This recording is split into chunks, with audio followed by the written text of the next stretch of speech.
Tengo que aprender a volar entre tanta gente de pie. Luis Alberto Spinetta. El Club de Economía de la Universidad San Francisco de Quito, de Panchonomis, les da la bienvenida a todos los oyentes a la siguiente transmisión, la cual es referente a un análisis económico sobre las compañías de low cost y su debido funcionamiento. En esta ocasión nos encontramos Samantha Freire, Lenín Palacios y la persona que les habla, José Gallardo. También como invitado especial contamos con la reconocida presencia del profesor Sebastián Oleas. El tema que se tratará el día de hoy es el de las aerolíneas de bajo costo, su funcionamiento y la particularidad de este mercado. No sé qué piensen ustedes al respecto. Bueno, José, a mí me llama mucho la atención este tema. De hecho, cuando empezamos a definir el tema, me llamó mucho el hecho de que puedes movilizarte de un lugar a otro en avión y pagar prácticamente lo que tú pagas cuando vas en auto. Lo primero que pensé cuando empezamos a buscar, digamos, de cierta manera información sobre el tema, fue el ejemplo específico de Southwest. Alguna vez ya tuve un acercamiento, digamos, a información de esta compañía, y lo que me llamó mucho la atención fue que tomaron a su principal competidor como un auto. No se pusieron como sustituto o como competencia a otras aerolíneas, sino solamente se pusieron un auto. O sea, el mercado relevante para ellos era el transporte terrestre. Ese era el enfoque que tuvieron cuando empezó Southwest, que fue en el año 1970 más o menos. En Nuevo México, ¿no es cierto? Estados Unidos, por supuesto. Fue en Estados Unidos en esos años. Fue interesante el inicio de esta aerolínea porque hubo una manera de demanda en contra de Southwest, porque esta empresa empezó a operar intraestatalmente en Texas. Entonces se movía, dentro de su estado, con vuelos cortos de 90 minutos o menos, y básicamente a las otras compañías les empezó a molestar. Les empezó a molestar porque les empezó a quitar clientes. ¿En qué año dijiste que empezó la aerolínea? La aerolínea como tal se funda no recuerdo bien si el 67 o el 68. Hubieron, justamente por esta ruta que querían trazar, hubo un problema legal en donde la demandaron y no empezaron operaciones sino hasta el 70, me parece. Claro, y fueron demandados probablemente bajo el esquema de regulación de las aerolíneas, ¿no es cierto? Sí, por supuesto. Okay. Que incluía rutas, tarifas, etcétera. Muy regulado el mercado. Altamente regulado el mercado. ¿Y eso era bueno para la competencia o no? ¿Era bueno para los consumidores o era bueno para las aerolíneas que estaban activas en el mercado? Porque la regulación se puede dar tanto por el impulso privado como por el público. ¿Ya? Las aerolíneas se beneficiaron de ambos. Sin embargo, desde 1979 que se da la desregulización de las aerolíneas de Estados Unidos, las aerolíneas tuvieron un crecimiento del 250 a 125% en Estados Unidos y en Canadá del 80%. Entonces, ¿y por qué creen que ocurre eso?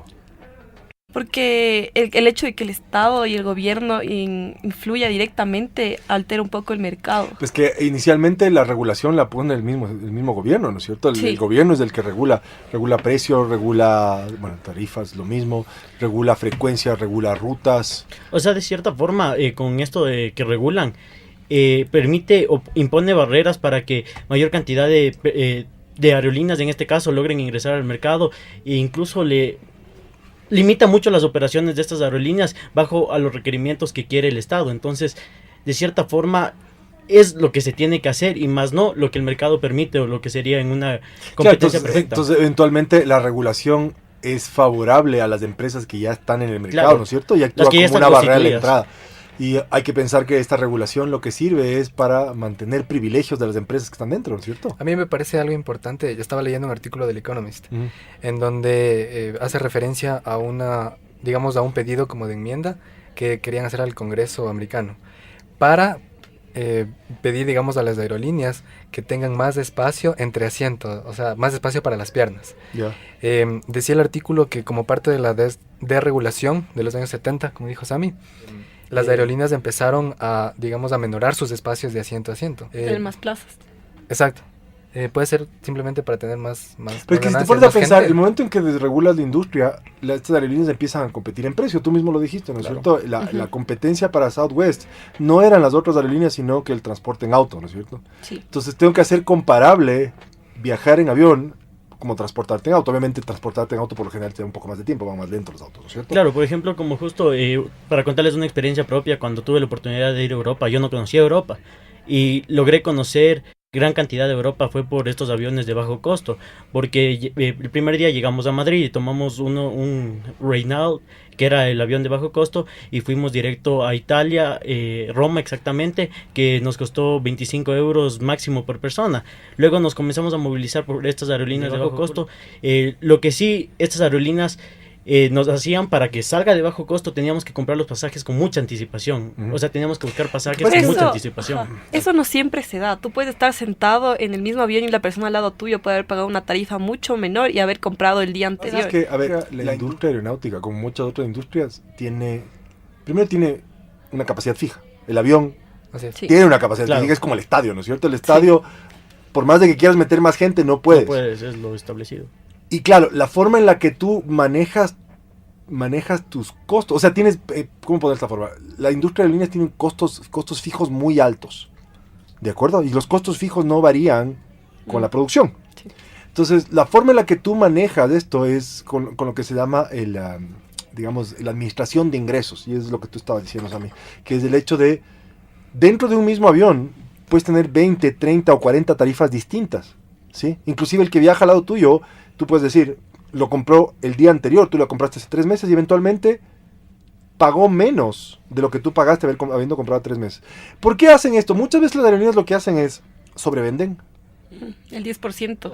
Muchas veces también subvenden. No sé si les ha pasado alguna vez que están esperando para embarcarse en el avión y le preguntan a la persona, ¿hay alguien que quiera bajarse y esperar? ¿Nunca les ha pasado? Sí. No, a mí me ha pasado más bien, hay alguien que desea pagar, yo que sé, unos $60 más para poder viajar en primera clase, porque claro, no se llenó. Correcto. Pero a mí me ha pasado que ya el avión está ahí y te dicen, ¿hay alguien que esté dispuesto a quedarse o que pueda quedarse un día más? Especialmente para vuelos internacionales. Claro, ¿a cambio de qué? Mucho. Bueno, te pagamos el hotel y te damos un bono. Viajas mañana a primera hora y te pagamos un bono para tu siguiente compra. O a veces son otros tickets gratis. Claro, entonces probablemente lo que ocurrió es que la aerolínea consiguió un pasajero que probablemente podía pagar más de lo que tú podías pagar, incluyendo estos costos de acomodarte en algún lado, ¿no es cierto? Claro. Muchas veces, además, muchas de las reservas que se hacen no se llenan. O sea, mucha gente reserva. ¿Y qué pasa cuando el día anterior justo te cancelan una reserva? O hay gente que no se presenta. Claro, gente que no se presenta, o hay gente que te cancela la reserva, digamos. Ahora, hay penalidades si no lo haces 48 horas antes, pero antes, si lo hacías 10 minutos, 20 minutos antes, ¿cómo llenas? Entonces lo llenas probablemente sobrevendiendo. Y si se presentan todos a los que vendiste, eventualmente tienes que dejar a alguien en tierra, ¿no? Entonces, el momento en que tú desregulas esta industria se vuelve, digamos, relativamente competitiva. Y la forma en la que tú puedes administrar esto, pues los costos tienen elevados costos fijos. Todos enfrentan básicamente la misma estructura, ¿no es cierto? Tienes los mismos aviones, misma cantidad de combustible, las rutas son determinadas. Por la forma en la que tú puedes obtener ganancias es manejando tus ingresos. Los ingresos es el hecho de que tú tengas muchas tarifas dentro de un mismo vuelo, para un mismo producto, porque al final del día es transportarte de A a B, ¿no es cierto? Claro. Que después te digan que vas en primera clase o pero eso es algo súper... pero el servicio termina siendo el mismo, y ahí vamos al otro punto, ¿no es cierto? Como el servicio es el mismo, claro, tendrás aerolíneas en las que te sacan un ojo de la cara y te dan pantuflas, te dan gafas, te sirven vino a la entrada, audífonos. Pero habrá otras en las que dices, o sea, yo lo que te estoy vendiendo no es eso, te estoy vendiendo transporte. Y te voy a dar, básicamente te voy a dar transporte, no te voy a dar absolutamente nada más. Y eso puede reducir tus costos, ¿no? Incluso tal como mencionabas, este tipo de aerolíneas de bajo costo se especificaban en tener el mismo avión, o sea, de contratar de comprar los mismos aviones, de llegar a aeropuertos secundarios porque la tarifa es más baja. Porque la tarifa es más baja. Entonces tenían ciertas características que les permitía abaratar costos para así poder dar Y claro, y no todo el mundo viaja en aerolínea de bajo costo. No todo el mundo va a escoger. O sea, en cierta forma está sirviendo a un mercado en el que el de los mochileros, claro, que quiere viajar barato, ¿no es cierto? O de emergencia. No te van a dar ni un maní y con suerte te darán un vaso de agua. Así es que, y si te dan el vaso de agua, te van a cobrar el vaso de agua, ¿no es cierto? Sí. Claro, hay gente que va a decir, pagar menos significa perder mi comodidad. O sea, ¿cuál es el equilibrio? ¿Cuál es el nivel? Claro, y hay otro tema, ¿no es cierto? ¿A qué te acostumbraste cuando viajas en avión? A la comodidad. Ah, claro, entonces cuando solamente te ofrecen transporte aéreo, a lo mejor te indigna eso, ¿no es cierto? Exacto. Hay gente que, hay esta compañía Spirit, parece que sí, que la gente detesta esa compañía. La odia, pero igual le sigue comprando boletos, porque es barato el boleto. O sea, el nivel de satisfacción específicos. Claro, es que el nivel de satisfacción de los clientes es bajísimo. Pero la gente lo sigue usando. ¿Y cuál es la justificación que le da el gerente de la compañía? Yo te estoy vendiendo transporte, no te estoy vendiendo más. absolutamente nada más. Y eso es lo que cuesta. De hecho, en su página web, ellos como reconocen que tienen muchas quejas de parte de los usuarios. Sí. Y dicen que, ok, o sea, puede ser, pero si vas a viajar en Spirit tienes que saber esto. Y empiezan digamos, a enumerar sus costos, digamos, lo que cobran extra. Yeah. Lo que más me llamó la atención fue de las mochilas. Por ejemplo, decía así, de tu equipaje, ¿no? Si tú, digamos, ponías en el momento de tu reserva que llevas un equipaje, tenía un precio. Si llevabas, digamos, tu equipaje y lo hacías en el check-in, lo registrabas en el check-in, tenía un precio más alto, ¿no? Y por último, bueno, a mi entender, decía, si lo llevabas a la puerta, literal. Sin haberlo declarado. Te cobran $100. Claro. Más que tu boleto. Entonces, más que el boleto. Claro, o sea, los servicios extras tienen precios demasiado altos, porque ellos... Pero es que si te pones a pensar, esos servicios extras no estarán ya incluidos en los precios del otro. Y eventualmente, cuando tú viajas en otra aerolínea, no todo el mundo lleva las 3 maletas de 35 kilos cada uno, ¿no es cierto? Pero todo el mundo termina pagando el mismo precio del boleto. Entonces, eventualmente tú porque llevar maletas ocupa espacio, ¿no es cierto? Necesitas pagarle al cargador de las maletas, necesitas pagar la banda que va a llevar las maletas, necesitas pagar el tiempo de la persona que se demora en clasificar las maletas y eventualmente el dolor de espalda que le va a dar a la persona que carga la espalda. La maleta, ¿no es cierto? Todos esos costos están incluidos en el boleto que estás pagando, y no estoy hablando de las líneas aéreas de bajo costo, está incluido en el costo que estás pagando. Pero en cierta forma a todos los pasajeros, deben o no deben maletas, les estás haciendo pagar por lo mismo. Entonces, en cambio, en las aerolíneas de bajo costo, el que quiere llevar maletas, paga por su maleta. Entonces, cada uno sabe lo que está pagando. Yo no llevo maletas, pago solamente el boleto de avión. Quiero llevar maletas, pago mi boleto de avión más las maletas. Entonces, en cierta forma es más transparente, ¿no? Puede ser, sí, viéndolo desde ese punto de vista. ¿O no? O sea, sabes exactamente claro. qué es lo que estás pagando. Claro, si tú quieres pagar más... ¿Quieres maní? Paga el maní. Claro. Me subo a Tame, me dan 2 caramelos, probablemente... Bueno, Tame es un muy mal ejemplo, estaría quebrada, probablemente no incluyeron el costo de los caramelos o de los máximo jugos. Caramelo también. Claro, viajas en LAN y con las justas te dan un caramelo. Y bueno, digo con las justas porque a lo mejor estaba esperando algo más. Sebas, una pregunta, tú con esto de las aerolíneas de bajo costo, ¿crees que favorece de cierta forma al turismo dentro de un país? Es que, a ver, creo que un tipo de turismo. O sea, no veo yo subiendo a mi mamá en una aerolínea de bajo costo. ¿No es cierto? Por la incomodidad. Claro. Pero veo sí probablemente a mis hijos que quieren ir a mochilear subiéndose a una aerolínea de bajo costo. Entonces creo que está el mercado segmentado. Puede aplicarse aquí digamos, el pensamiento de que puedes cobrar más si sabes que necesitan llegar urgente. Por ejemplo, José mencionaba que compraba con meses de anticipación. Iba de vacaciones, de cierta forma sabía. Bueno, ese es un claro ejemplo de discriminación de precios, totalmente. ¿no es cierto? Un claro ejemplo de discriminación de precios. Y tú estás revelando. Si compra a última hora, necesito llegar. Y tu disponibilidad a pagar será mayor, o tu elasticidad será mucho menor, será mucho sensible a cambios en el precio. En cambio, aquí el que planifica, no sé, 6 meses antes las vacaciones de la familia. Trata de buscar qué ahorrar. Trata de buscar en dónde ahorrar y dónde sale más barato. Generalmente uno termina empernándose, ¿no es cierto? Porque después ves, compraste el pasaje a 6 meses de anticipación a tal precio. Falta un mes antes de viajar y el precio está $200 menos de lo que pagaste. Entonces... Pero eso es justo porque las aerolíneas tienen establecida una probabilidad, digamos, para tal fecha, 3 semanas antes tienen que haber llenado el 35%. Por supuesto, y es lo que se llama el manejo del ingreso. Si es que eso no ocurre, empiezan a jugar con las tarifas. Con las tarifas. Porque tú quieres, a toda costa, el peor negocio debe ser viajar con un avión vacío. O sea, aerolíneas que hacen el vuelo y tienen estos costos fijos gigantescos, si tienen pocos pasajeros, su costo medio es altísimo. Exacto. Y se vuelven poco competitivas. Por eso empiezan a ver estos peaks que hay en los precios y las tasas bajas. Claro, y van administrando, ¿no es cierto? Y hasta lograr vender todas las... Hasta llenar el avión. Básicamente puede ser como un tema de oferta y demanda. O sea, dependiendo cómo puede ser tu demanda. Por ejemplo, turistas. O demandan meses antes, ok, te dan un precio. Y si no hubiera tanto, tuvieran que bajar sus precios para poder conseguir más. Bueno, es un poco lo que está haciendo Sammy, ¿no es cierto? Sí, o sea, tu oferta es perfectamente inelástica. Tu avión tiene un determinado cantidad de ¿cómo se llama? De asientos. ¿Sí? No puedes poner más puestos, así tu demanda se dispare. O sea, a lo mejor puedes poner pasajeros en la carga o mandarlos colgados en algún lado. Pero si no se llena, tienes que empezar a modificar los precios, ¿no es cierto? De alguna forma para llenar el avión. Para poder llenar, claro. Aplicando todo esto al caso ecuatoriano, por ejemplo. En primer lugar, el tamaño de mercado de Ecuador es muy chiquito. Creo que las distancias como tal, la mayor es no de a Galápagos, 1 hora, entonces una no hora. sé. Claro, pero viajar en auto a Galápagos es como complicado, ¿no? No, sí, pero lo que me refería era que no hay, por ejemplo, en Europa, que son 2-3 horas de país, entonces hay esa necesidad y esa facilidad. Ya, pero si te doy la alternativa, a ver, digamos, te doy la alternativa, media hora Quito Esmeraldas, 6 horas Quito Esmeraldas.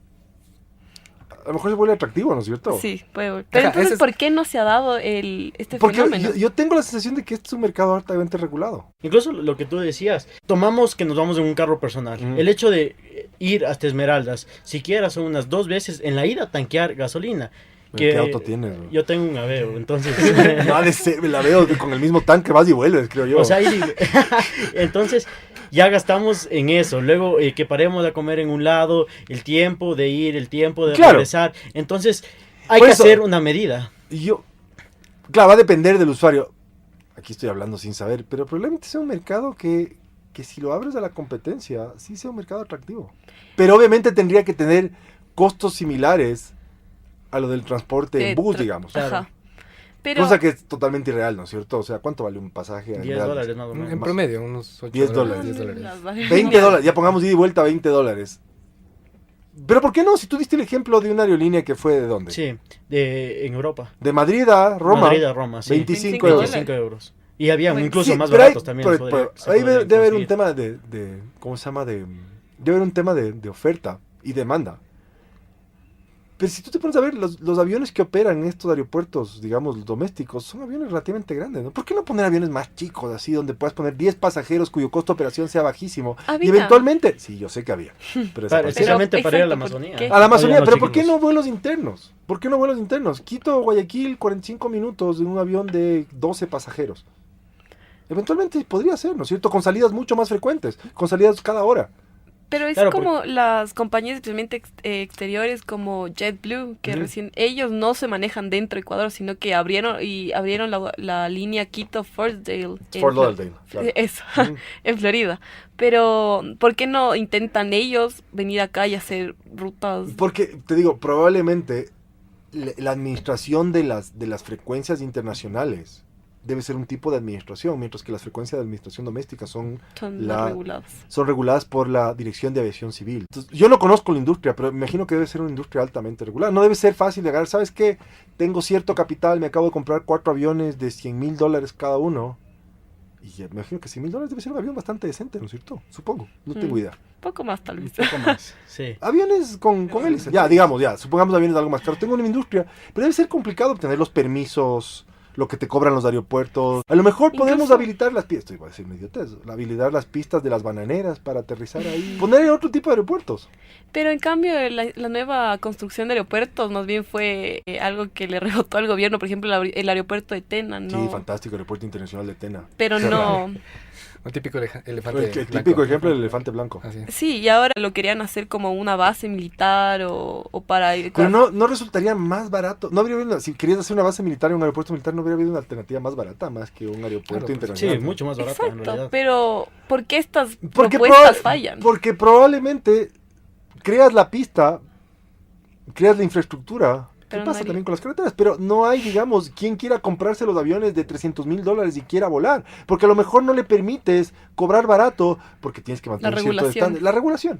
Quiero dedicar una pregunta pensé que me querías dedicar. Me puse nervioso. Que nos mandan los chicos de la Universidad Nacional de Chimborazo. Dale. Ya. Las empresas internacionales de aerolínea cada vez buscan captar nuevos mercados y por ende ofertar un precio más bajo que el de otras aerolíneas vigentes. O a su vez, reducir costos. Entonces, ¿cuál sería el impacto que provocaría el ingreso de una aerolínea internacional en el Ecuador si éste promociona un mejor servicio y sobre todo un precio más cómodo? Incluso, ¿qué pasaría si esta aerolínea internacional quiere competir con vuelos internos? ¿Es factible la idea? O sea, no sé si es factible o no, pero suena buena idea, ¿no? Promover la competencia, ¿no? Pero ¿y cómo se podría promover en ese caso? O sea, habría que considerar que la aerolínea, cualquiera que sea, tendría que ver atractivo el mercado, ¿no es cierto? Entonces tendría que ser un mercado rentable para entrar en esta industria. Y actualmente no creo que es muy rentable. Debería haber menos regulación. Es que claro, o sea, pero te digo, estoy hablando sin conocer. Ah, no, claro. Estoy hablando sin conocer. ¿Cuántas aerolíneas tenemos que operan domésticamente? ¿3? Tame, LAN. Y ya no sé si Aerogal. Y Aerogal ahora es Avianca, ¿no es cierto? Ajá. Son 3 básicamente que cubren rutas. Que cubren el mercado de aerolíneas. Sí, la pregunta es, probablemente, y todos tienen aviones similares, ¿no es cierto? Todos tienen aviones grandes. Prácticamente se distingue entre 2 tipos de aviones, casi todos tienen el mismo avión. Sí, entonces, yo creo, tengo la sensación de que esta debe ser una industria altamente regulada. Y eventualmente para traer a alguna otra compañía para estos vuelos domésticos deberíamos de regular la industria. Como les digo, deberíamos a lo mejor pensar, como somos un país chico, a lo mejor necesitamos aviones más chicos con muchas más frecuencias para que esto sea rentable. Sí, incluso estaba leyendo anteriormente que para aterrizar en el aeropuerto de Quito cobran una tarifa muy alta en comparación con todos los aeropuertos nacionales.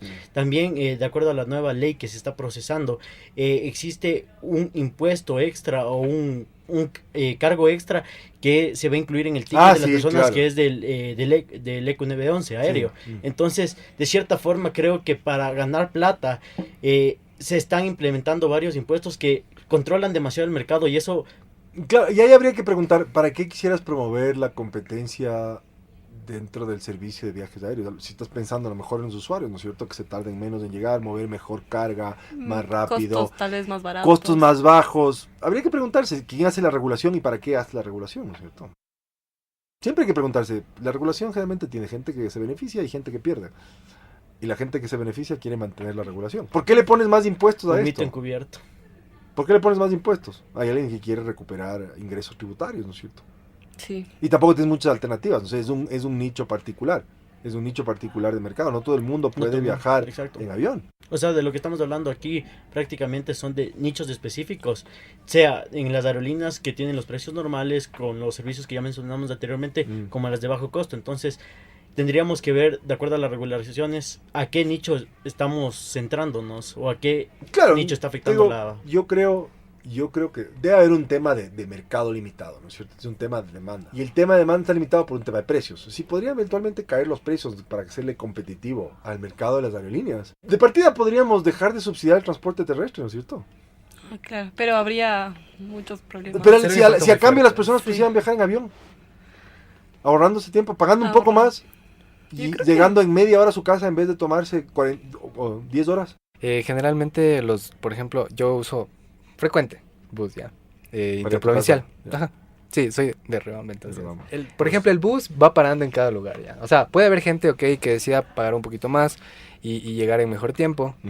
Y ya. Pero hay, por ejemplo, gente que se moviliza de un pueblito a otro en el trayecto largo. Ya. Entonces, yo pensaría que la gente se va a alzar, digamos, a alocar. Alzar, así van a protestar contra el alza. Por lo menos van a demostrar su descontento. Pero por último ya, entonces vas al terminal terrestre y te dicen, tienes el bus express que va del punto A hasta Riobamba y tienes el lechero que va parando en cada pueblito. El lechero, y es lo mismo cuando uno viaja en avión, ¿no es cierto? Cuando uno viaja en avión, mientras más escalas, más barato. Viaje directo, un precio. Sí. El lechero que te hace como 15 escalas tiene otro precio. Tú escoges y va a depender del tiempo. El que quiere pagar más barato, que paga más barato. El que quiere llegar en menos tiempo, que pague más caro. Depende de las preferencias del usuario. Claro, pero cuando fijas los precios y todos pagan exactamente lo mismo, ¿cómo puedes discriminar? ¿Dónde está el incentivo para darte un mejor servicio si tengo un precio fijo? Bueno, con este comentario final damos por finalizada esta primera parte del podcast Low Cost Airlines. Gracias a todas las personas que nos han escuchado. Muchas gracias, Sebastián, por acompañarnos en esta ocasión. Encantado. Gracias, chicos, y así también agradecemos a la Asociación de Economía de la Universidad Nacional de Chimborazo, quienes por supuesto nos ayudan compartiendo nuestro evento. Hasta la próxima.